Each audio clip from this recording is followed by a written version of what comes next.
Bonjour à toi et bienvenue dans le podcast Les Sentiers du Possible. Je suis Alexandra Ridou, coach certifiée et fondatrice de Randose, pour t'accompagner à cheminer vers une vie pleine de sens et d'impact.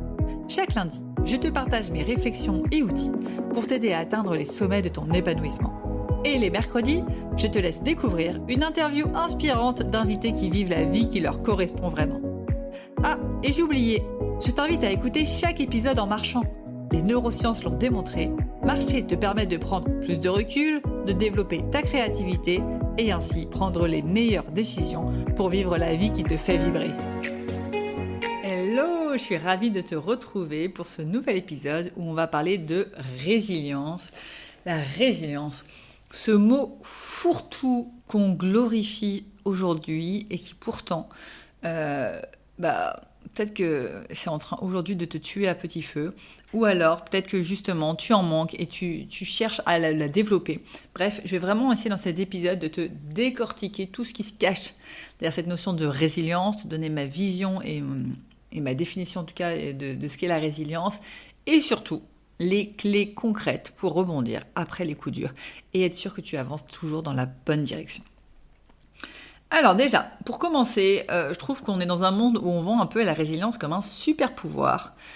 Mais en vrai, c'est pas forcément le super pouvoir que tu crois.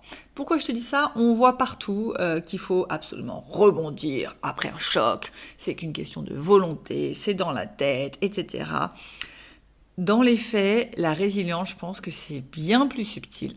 Et que aujourd'hui, c'est peut-être ce qui mène à autant de burn-out. Parce que est-ce que c'est vraiment la bonne solution d'être résilient et de se forcer à avancer dans une direction qui ne te correspond pas ? Tu te prends un coup dur, te relever directement sans te poser de questions et avancer avec ton mental. Je ne suis pas sûre. Et avant de faire cet épisode, j'ai quand même fait quelques petites recherches sur des personnes qui s'y connaissent en résilience, en tout cas qui m'inspirent. La première personne, c'est Boris Cyrulnik, c'est sa spécialité, la résilience. Si je devais un peu résumer sa vision, pour lui, la résilience, il voit ça comme vraiment la cicatrice qui te rend plus fort. Transformer ce coup dur en quoi il me rend plus fort et changer ta perception pour voir justement cette évolution et de cool, je me suis pris un coup dur, c'est pas grave, je suis plus fort, je peux avancer. Il y a David Laroche, lui, qui voit plus la résilience un peu comme la confiance en soi, vraiment un muscle. Faut que tu l'entraînes. Plus tu vas te faire des petits défis et tu vas rater tes défis, plus tu vas augmenter ta résilience. Donc lui, il va vraiment être là sur choisis tes défis pour justement muscler cette capacité à être résilient. Et il y a John F. Demartini, que j'adore et dont je vous parle très très souvent, qui est pour tout ce qui est équilibre et dépolarisation.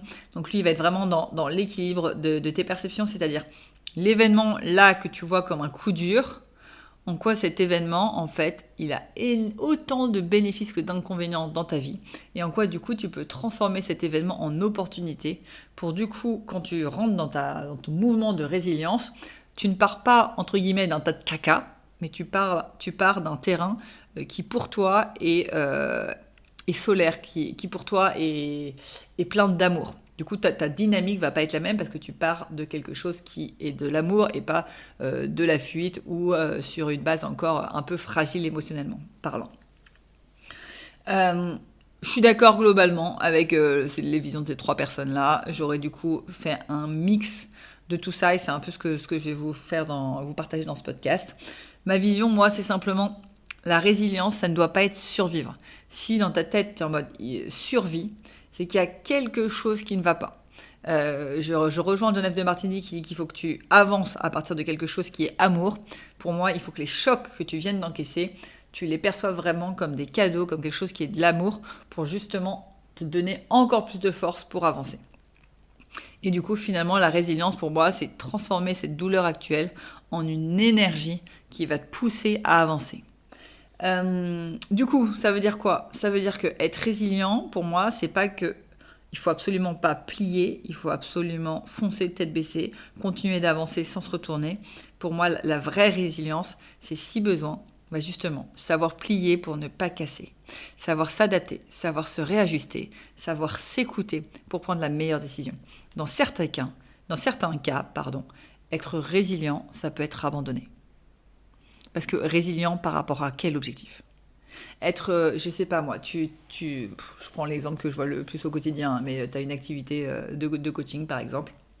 Tu dis, faut que je sois résilient, faut que j'y arrive coûte que coûte. C'est en train de coûter ta santé mentale, c'est en train de coûter peut-être ton couple, c'est en train de coûter ta famille, c'est en train de coûter tes finances, c'est en train de coûter toute ta vie. Et toi, sous le concept de il faut que je sois résilient, il faut que ça marche, tu vas pas plier. Mais peut-être qu'au lieu d'être résilient sur ton activité, essaye d'être résilient sur ton bonheur. Là, tout de suite, qu'est-ce qui ferait le plus de ton bonheur? Est-ce que c'est continuer et t'acharner? Ou est-ce que c'est faire un pas de côté, prendre un job de salarié, un temps partiel ou autre, mettre une petite pause et revenir après? Mais parce que là, tout de suite, être résilient, ça ne t'apporterait rien de bon. Donc c'est vraiment pour moi, cette notion de résilience, c'est pas une fierté à avoir de ouais, je survis, j'y vais coûte que coûte, j'avance malgré les tempêtes. Non, pour moi, être résilient, c'est j'avance, mais dans la joie, dans l'amour, dans le bonheur d'avancer. Là, c'est de la bonne résilience, c'est de la résilience qui montre que tu vas dans la bonne direction. Quand tu es dans la souffrance, pour moi, c'est le signe que c'est pas de la bonne résilience. Il y a quelque chose à revoir. Et justement, je vais te partager les 5 clés pour moi pour être plus résilient dans ce sens-là de une résilience qui te fait du bien. Pas la résilience qui va te mener à l'épuisement, qui va te dégoûter de tous tes projets. Première clé, tu me connais, celle-là, elle va peut-être pas être une surprise pour toi, c'est vraiment bouge ton corps avant ton mental. Tu ne peux pas penser résilience, penser clairement si ton système nerveux, il est en panique, il est dans la peur, il vient de mal vivre ce qui vient de t'arriver, il n'y a rien qui va en sortir de bon. Soit tu vas essayer de cacher tes émotions et y aller, qu'importe le prix à payer, mais dans ce cas-là, à un moment donné, ça va te revenir en pleine face qu'il y a quelque chose à ajuster. Soit tu vas abandonner par peur et peut-être que là, cette fois-ci, il va falloir être résilient. Donc la première chose, c'est vraiment calmer ton amygdale, retrouver de la clarté. Ça passe par quoi? Du coup, ça passe par le mouvement. Marche, respire, secoue ton corps, fais du sport. Bref, sois en mouvement, aère-toi l'esprit pour que vraiment tu arrives à apaiser ce qui vient de t'arriver, apaiser le coup dur. Le coup dur, je sais pas moi, ça peut être finalement un client t'avait dit oui et finalement il te dit non. Le coup dur, ça peut être ton manager, finalement, il ne te donne pas cette promotion. Finalement, tu n'as pas eu ce job d'emploi. Finalement, je sais pas, tu avais une target et la personne, elle te ghost. Bref, qu'importe sur quoi tu t'es pris le coup dur, première chose, va prendre du recul pour réfléchir avec clarté. Et moi, je suis, en tout cas, à ce que disent les neurosciences, et vraiment le mouvement. En tout cas, ça marche très bien pour moi. Si ça marche très bien pour toi, mets-toi en mouvement. Si ça ne marche pas pour toi, trouve une autre technique, que ce soit la méditation ou je ne sais quelle autre technique. Trouve ce qui marche pour toi. Fais le ménage, c'est de la mise en mouvement. Mais bref, fais quelque chose qui fait que tu arrives à calmer cette amygdale, tu arrives à calmer tes peurs, tu arrives à calmer les frustrations, l'énervement. Ça ne veut pas dire, encore une fois, qu'il faut les étouffer. Non, tu les écoutes, tu les accueilles et après, naturellement, ils vont partir. À un moment donné, tu as fait le tour de la question, t'es énervé. À un moment donné, ton cerveau, il va retrouver de la clarté. Il y a le côté émotionnel qui va passer derrière et tu vas du coup pouvoir avancer. Donc vraiment, pour moi, c'est la première étape. Si tu veux être résilient, pars sur une base saine et pas une base où c'est l'amygdale qui prend le dessus et c'est la panique totale. Deuxième clé, ça va être revoir l'histoire que tu te racontes. Chaque événement est neutre. Pourquoi il n'est pas neutre dans ta tête? C'est parce que tu en fais une interprétation. Et c'est cette interprétation qui crée la douleur. Ça, c'est vraiment la philosophie de John F. de Martini, et j'en suis persuadée. D'ailleurs, il n'y a qu'à voir, aux États-Unis, ils ont la culture de l'échec. Les gens échouent, et pour eux, leur interprétation de cet événement, c'est génial, bravo à toi, t'as osé.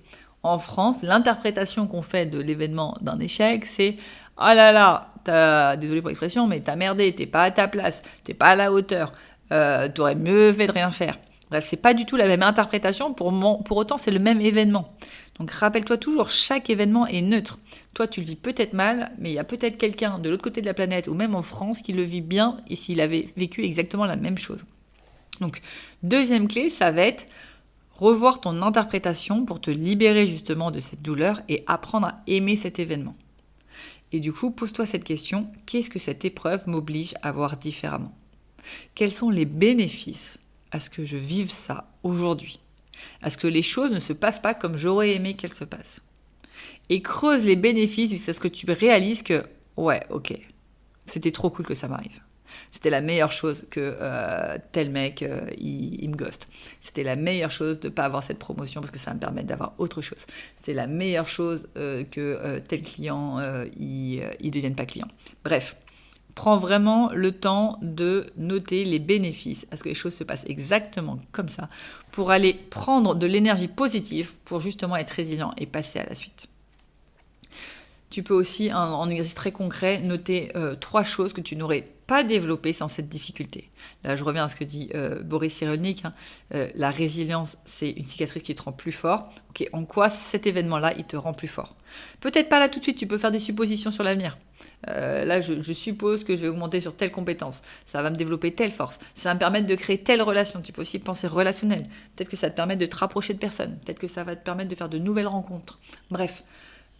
Vise le plus large possible dans tous tes domaines de vie pour vraiment voir quel est le sens de cet événement, parce que chaque événement a un sens.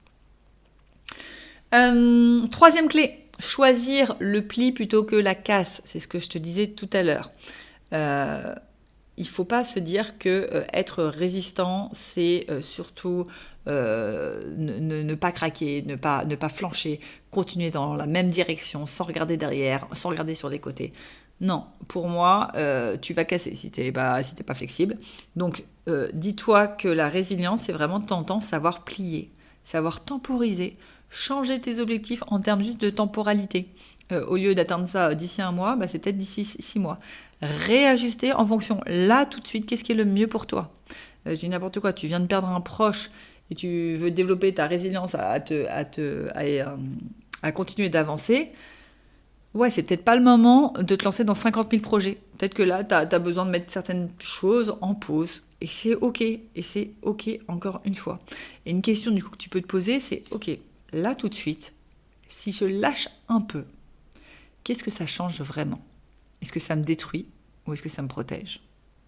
Si ça te protège, c'est peut-être le signe que faut lâcher un peu. Si tu sens que ça te détruit parce que vraiment ce truc-là, il est important pour toi, accroche-toi. Là, ça va être de la bonne résilience.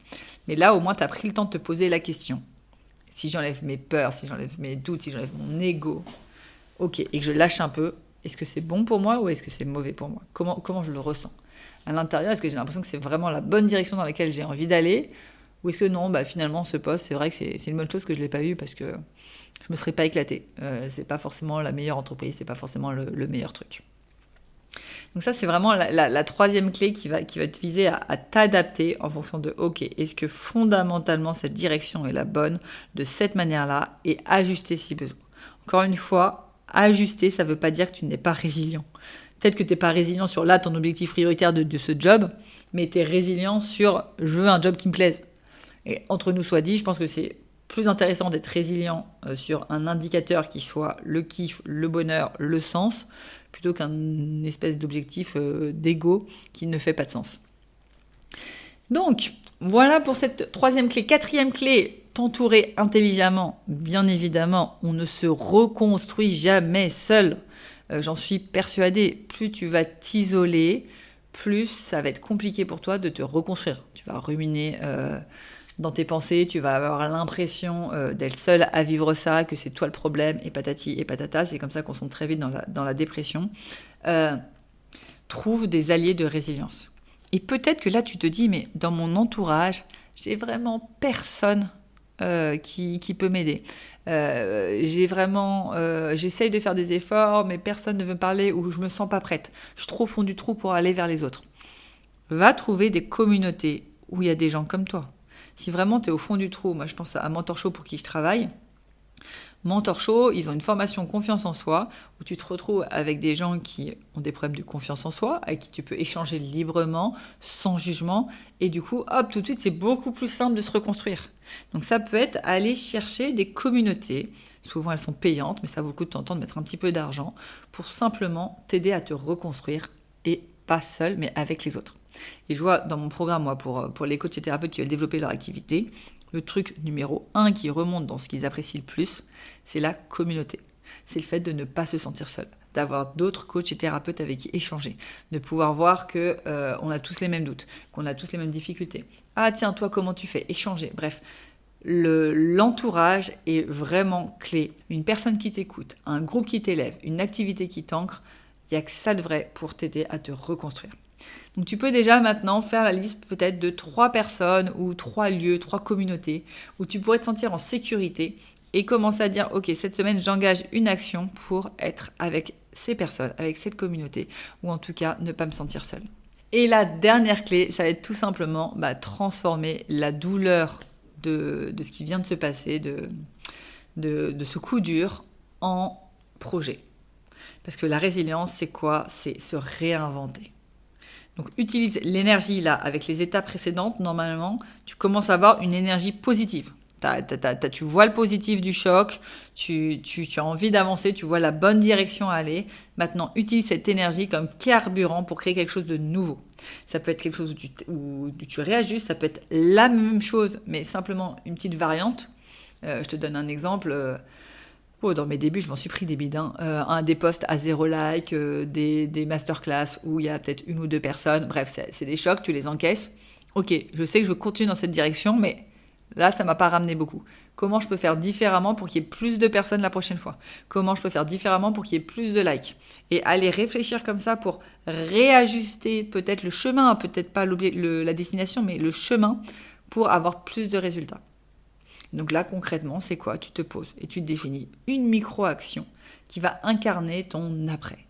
Ça peut être, encore une fois, s'inscrire à une communauté pour ne pas te sentir seul. Ça peut être lancer un nouveau projet, déposer une candidature dans une boîte qui t'intéresse le plus, aller contacter un nouveau mec si ton problème était relationnel. Bref, commencer par des petits pas. Parce que si tu viens de te prendre un choc et tu essaies directement de grimper en haut d'une montagne en un jour, ça va être trop compliqué. Vraiment, si tu t'es pris un choc, petit pas par petit pas, quel petit pas là je peux faire aujourd'hui qui va me rapprocher de mon objectif? Sans pression. Simplement pour me remettre en mouvement. Et une fois que tu te remets en mouvement, un pas après l'autre, l'énergie continue de revenir et c'est comme ça que tu vas atteindre tes objectifs. Voilà, c'était les 5 clés pour développer ta résilience, pour réussir à rebondir après les coups durs. Encore une fois, attention, l'objectif de la résilience, c'est pas de diminuer la douleur des coups durs. La douleur est là. Prends-en conscience, n'essaie pas de la cacher, de la camoufler, à un moment donné, elle va te revenir en boomerang. Donc elle est là, on l'accueille, ok, fixe-toi le temps qu'il faut pour l'accueillir, 1 heure, 1 journée, 10 minutes, bref, ça dépend du coup dur que tu viens de te prendre. Accueille-la, ensuite vois en quoi ce coup dur-là, mais qu'est-ce qu'il avait comme bénéfice, quel cadeau que ça te soit arrivé, pour ensuite, à partir de cet espace où tu es en amour pour ce coup dur, où tu commences à avoir une énergie beaucoup plus positive, te dire, ok, maintenant je peux penser à la suite. Est-ce que je lâche prise? Est-ce que je lâche un peu de lest sur mon objectif? Est-ce que j'y retourne à fond? Mais dans ce cas-là, qu'est-ce que je change? Est-ce que je réajuste pour continuer d'avancer?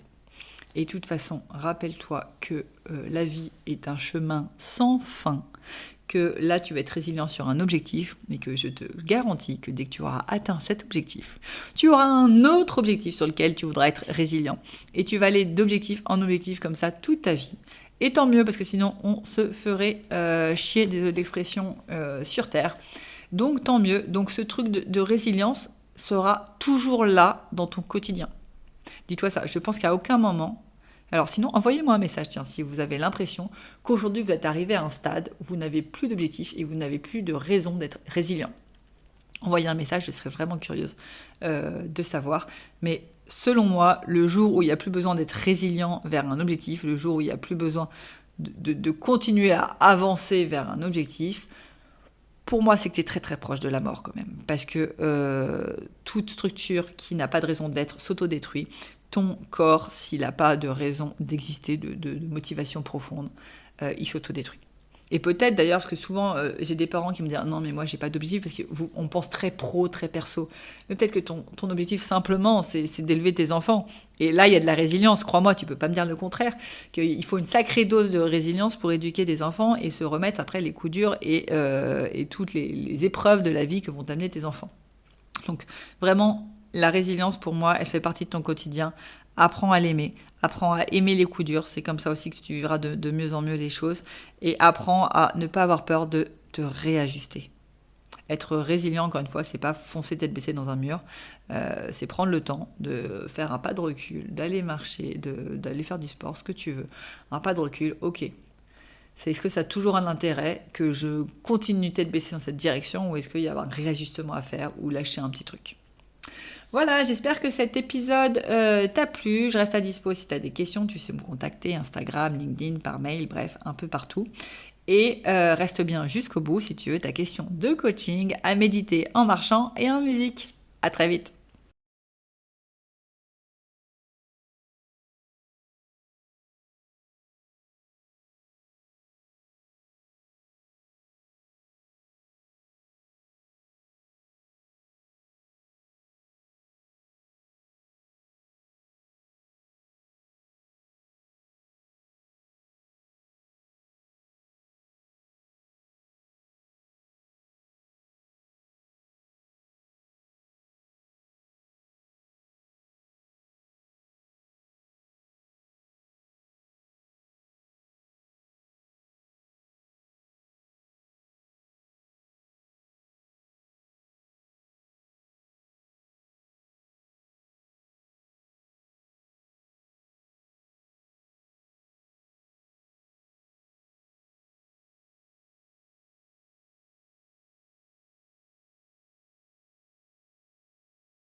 Avant de te plonger dans la question de coaching du jour, pense à rejoindre la plateforme d'exercice en ligne du podcast pour y retrouver les notes d'épisode, les questions de coaching et l'action à réaliser pour cheminer pas à pas vers une vie pleine de sens et d'impact. Le lien est en description de l'épisode. Et bien évidemment, si tu as aimé cet épisode et le concept du podcast, tu peux me le faire savoir en me laissant une belle note ou un joli commentaire sur la plateforme de ton choix. Tu peux aussi partager le podcast à une personne qui peut en avoir besoin. Et c'est parti pour tes 2 minutes de coaching et on se retrouve très vite dans le prochain épisode. Bye bye! Et c'est parti pour ta question de coaching à méditer en marchant et en musique. Et aujourd'hui, je te pose cette question. Si tu reprends ton dernier coup dur, quels ont été les bénéfices à ce que cet événement t'arrive ?